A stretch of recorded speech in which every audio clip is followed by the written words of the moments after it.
বছরের একবারের জিনিস একটুখানি হলেও একবারও খাইয়ে থুতি হয়। তা আমার মেলা দিন ধরে মনে চাচ্ছিল এই টক বড়ি মা খাতি, মেলা করার পরে তারপরে আইনে দিল। তো আমি একদম সহজ রেসিপি সহজভাবে এই টক বড়ি মা খায় তারপরে খাইয়ে নিলাম। আসসালামু আলাইকুম, কিরাম আছো সবাই? তো মেলা দিন ধরে কতি কতি আমার এই টক বড়ি কয়খানে আইনে দিল। তো এই টক বড়ি কয়খানে দেখতে ভারী সুন্দর ডক। তো আমি প্রথমে পানি দিয়ে ধুয়ে এরে কয় হচ্ছে বুটা এটা আমরা ফেলাই দিই। তো তারপরে ফেলাই দিলাম একটা করে, দিয়ে একদম সুন্দর করে ধুয়ে নিলাম। আর টক বড়ি কটা দেখতে এত ফাইন চেহারা ছিল যে দেখে আমার এমনি এমনিই কয়টা খায় নিতে মন চাইলো, তাও খেয়ে নিলাম। তো সাথে আবার আমি ফ্রিজিতে কয়েকটা ফাঁকা বড়িও দিয়ে দিলাম ওই সাথে, কারণ এইগুলো একটু বেশি কাঁচা কাঁচা ছিল। পাকা কাঁচা মিলায় যদি ভর্তা মাহানো হয়, মানে আমাকে দিক কয় মাহাজুয়া, তো খাতি কলম সেই মজা লাগে। তো এবার তারপরে আমি এই শিলফাটাই করে সব কটারে থেতে নিলাম, কারণ বড়ই তো আদ্যে থেতা জিনিস নাই, হলো শিলফাটা দিয়ে ভালো করে থেতে নিতে হয়। তো থেতে ঠেতে নেওয়া হয়ে গেলে তারপরে এবার হচ্ছে আমি মাখাবো। তো এই যে দেখো আমার সব কটা বড়ই কত সুন্দর করে একদম থেতে নেওয়া হয়ে গেছে। তারপরে এখানে একটু শুকনো মরিচ টেটে দিলে আরও বেশি ভালো হয়, বা পোড়াই দিলে। তো শুকনো মরিচ আমি আর খালাম না, আমি কাঁচা মরিচ আর একটু লবণ দিয়ে নিলাম।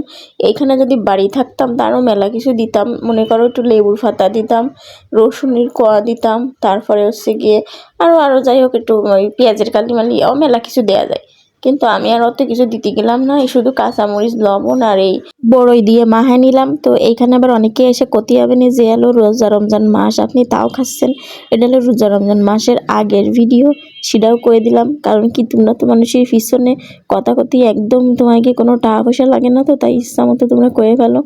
তো এই যে প্রথমে আমি কাঁচামরিচ করার ডইলে নিলাম, তারপরে হচ্ছে গিয়ে বড়ই করার ডইলে নিলাম, নিয়ে এত ফাইন লাগলো খাতি।